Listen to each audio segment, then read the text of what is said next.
saabastega kass. Kord elas vaene mölder, kellel oli 3 poega. Kui mölder suri, jagati tema vähene vara 3 poja vahel. Vanim poeg sai veski, keskmine eisli ja noorimale pojale ei jäänud midagi peale kassi. Noormees oli pettunud, sest kass ei tundunud talle kuigi kasulik. Mida ma peaksin selle kassiga tegema, mõtles ta. Ent kass, kes oli erakordselt nutikas, kuulis oma peremehe muret ja ütles talle. Ära muretse, kallis peremees. Kui sa annad mulle paari saapaid ja koti, tõestan ma, et ma olen sulle palju kasulikum, kui sa arvata oskad. Noormees oli üllatunud, et kass rääkis ja kuigi ta oli alguses kahtlev, otsustas ta kassile võimaluse anda. Ta leidis saapad ja koti ning andis need kassile. Kass pani saapad jalga, võttis koti kaasa ja läks metsa jahti pidama. Kaval kass oskas haaki püüda ja peagi sai ta kätte jänese. Selle asemel, et jänest koju viia, otsustas kass minna otse kuningalossi. Kui kass kuningalossi jõudis, viidi ta otse audientsi saali.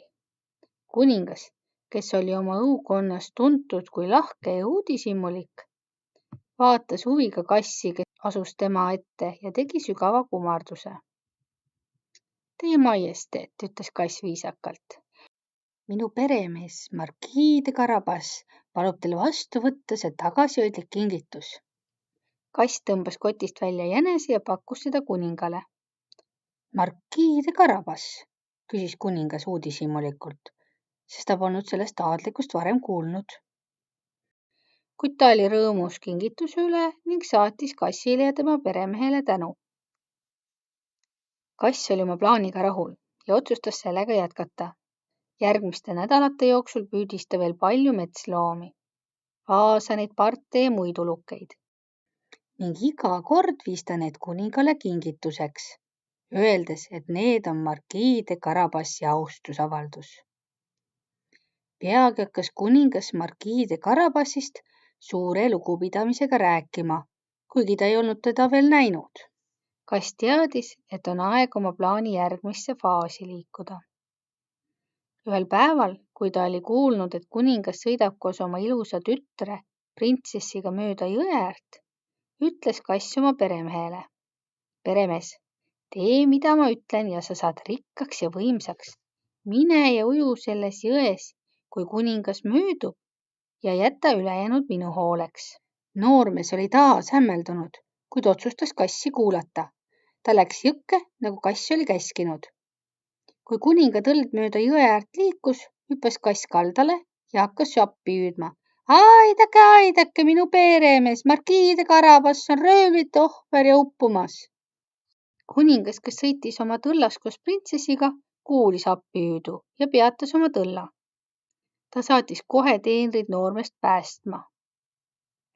Kui noormees jõest välja tõmmati, ütles kass kurva näoga.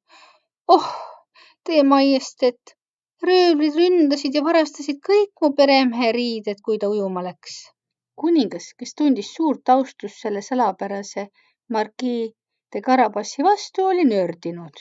Ta käskis oma teenritel tuua noormehele parimad riided, mis tõllas kaasas olid. Noormees nägi välja nagu tõeline aadlik ja kui kuningas teda nägi, oli ta rahul. Kuningas kutsus noormehe oma tõlda ja pakkus talle küüti. Kuningatütrele, kes istus tõllas, hakkas noormees kohe meeldima. Samal ajal jooksis kass tõlla eest ära ja jõudis suurte põldude juurde, kus talupojad tööd tegid. Kass peatus nende juures ja ütles. Kui kuningas tuleb ja küsib, kellele need maad kuuluvad, öelge, et need kuuluvad Marquis de Carabasile, muidu kohtate suuri raskusi. Talupojad, kartes kuninga viha, nõustusid. Kui kuningas mööda sõitis, peatus ta ja küsis talupoegadelt, kellele need kaunid viljakad põllud kuuluvad. Talupojad vastasid kooris. Need kuuluvad Marquis de Carabasile, teie majesteet. Kuningale avaldas see muljet, sest ta polnud kunagi kuulnud, et Marquis de Carabasil on nii suured maad. Kass jooksis edasi, jõudes lõpuks suure lossi juurde, kus elas kuri ja hirmuäratav koletis, kes oli tuntud oma rikkuse ja maagiliste võimete poolest. Ta oskus muutuda mis tahes loomaks. Kass koputas lossi väravale ja palus koletisega kohtumist. Koletis, kes oli uhke oma võimete üle, lubas kassil sisse tulla. Kass kummardas ja ütles: olen kuulnud, et te olete väga vägev ja oskate muutuda igasuguseks olendiks.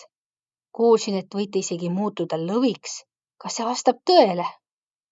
Koletis, soovides oma võimeid näidata, muutus kohe kohutavaks lõviks. Kass teeskles hirmu ja hüppas eemale. See on tõesti muljetavaldav, ütles ta. Aga ma olen kuulnud, et te suudate muutuda ka millekski nii väikeseks nagu hiir. Kas see on ka tõsi? Koletis, kes oli veendunud oma võimetes, otsustas kassi provokatsioonile vastata ja muutus väikeseks hiireks. Niipea, kui ta oli hiireks muutunud, hüppas kass talle peale ja sõi ära. Nüüd oli loss vaba ja kass jooksis tagasi kuninga tõlla juurde, mis oli just lossi juurde jõudnud. Kass tervitas kuningat ja ütles: Teie majesteet, tere tulemast markiide Karabassi lossi. Kuningas, kes oli juba imestunud, kui suured olid markiide Karabassi maad, oli hämmastunud, kui nägi tema suursugust lossi. Markiide Karabass, te olete väga rikas ja mõjukas, ütles kuningas. Ma arvan, et mu tütar oleks suurepärane naine teile. Noormees nõustus õnnelikult ja printsess oli samuti rõõmus, sest ta oli juba noormehesse armuma hakanud. Peagi korraldati pulmad ja vaese mööldri poeg sai rikkaks ja õnnelikuks aadlikuks. Kass, kes oli olnud selle edu võtmetegelane, elas oma peremehega luksuslikku elu ja nautis kuninga soosingut. Nii elas noormees, keda nüüd kõik tundsid kui markiide Karabassi, koos oma naise ja kassiga õnnelikult elu lõpuni.